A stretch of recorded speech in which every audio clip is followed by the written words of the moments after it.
Si ça vous intéresse de découvrir les secrets du Kuhglopf, accompagnez-moi dans un voyage gourmand alsacien. Attention, c'est parti. Pour commencer, on va diluer quelques grammes, 3 ou 4, de levure déshydratée dans 6 centilitres de lait tiède, par exemple chauffé au micro-ondes.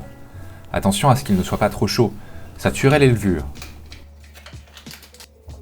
Après 5 à 10 minutes, la levure est bien réhydratée. On peut ajouter le reste de nos ingrédients. On va commencer par 125 g de farine, 25 g de sucre, 50 g de beurre et un demi-œuf entier. Les quantités que je vous indique sont adaptées pour un petit moule à Kuhglopf, mais il existe des moules à Kuhglopf de toutes les tailles, pour toutes les fins. Il faudra également 2 pincées de sel, c'est très important. Il faut ensuite mélanger tous les ingrédients, par exemple avec une cuillère en bois, et bien travailler l'appareil jusqu'à ce que la préparation soit lisse. Rassurez-vous, ça n'a rien de compliqué. Je tiens à profiter de ce petit moment pour vous rappeler que la recette que je vous présente, c'est une recette familiale. Elle est adaptée à nos goûts. En particulier, vous le verrez, ma famille adore quand le Kuhglopf est plein de raisins. C'est pas le cas de tout le monde. Ces recettes sont vivantes, alors n'hésitez pas, adaptez-la. Après avoir recouvert votre récipient d'un torchon, mettez votre pâte à pousser pendant environ 1 heure dans un coin chaud de votre maison. On va maintenant pouvoir s'occuper des raisins. Comme je vous l'ai dit, ma famille adore ça. Alors ici, on ne lésine pas, 100 g. Plutôt que de faire gonfler ces raisins dans l'eau, on va les faire gonfler directement dans le sirop qui servira à humidifier le Kuhglopf. Pour les proportions, c'est simple, autant d'eau que de sucre vanillé. Pour la préparation du sirop, vous allez mettre votre feu au maximum pour atteindre un petit bouillon.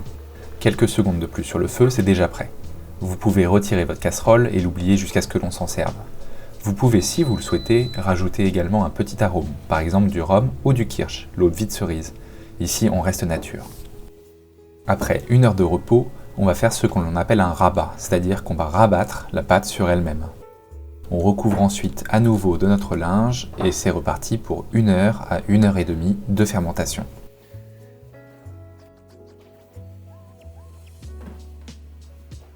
Après ce nouveau repos, on réapplique un rabat. Cette étape peut être faite de nombreuses fois et développe les arômes du Kuhglopf. Nous allons nous arrêter au bout de 2. La pâte est maintenant prête pour accueillir les raisins. Avec une petite passoire, vous allez filtrer le sirop préparé plus tôt et récupérer tous les raisins.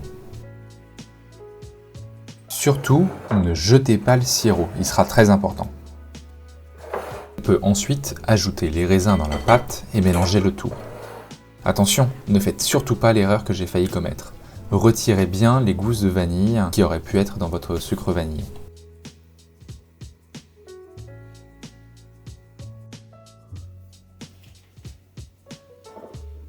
Avant de mettre la pâte à Kuhglopf dans le moule, une étape indispensable doit être réalisée. Il faut beurrer le moule. C'est indispensable car sinon vous n'arriverez pas à le démouler. Pour plus de gourmandise, vous pouvez aussi sucrer le moule. Cela permettra de voir si vous avez oublié de beurrer certaines zones, car le sucre n'adhérera pas, comme c'est pratique.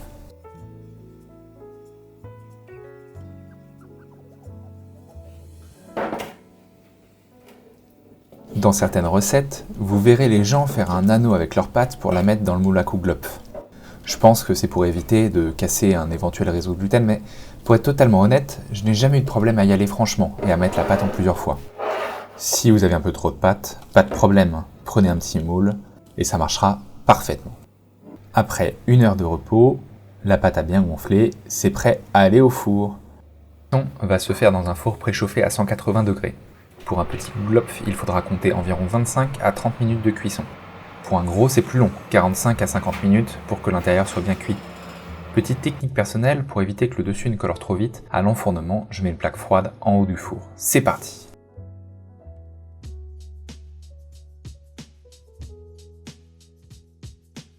Comme le moule était bien beurré, c'est assez facile à démouler. Il suffit de donner quelques à-coups et le Kuhglopf tombe comme par magie. Enfin, la dernière étape, badigeonner le Kuhglopf avec le sirop préparé plus tôt. Cela semble anodin, mais n'oubliez pas cette étape. C'est ce qui va rendre votre Kuhglopf moelleux et extrêmement gourmand. Si vous avez aimé la vidéo, le plus beau cadeau que vous pourriez me faire serait de reproduire la recette chez vous et de m'envoyer des photos de vos créations. Amusez-vous bien!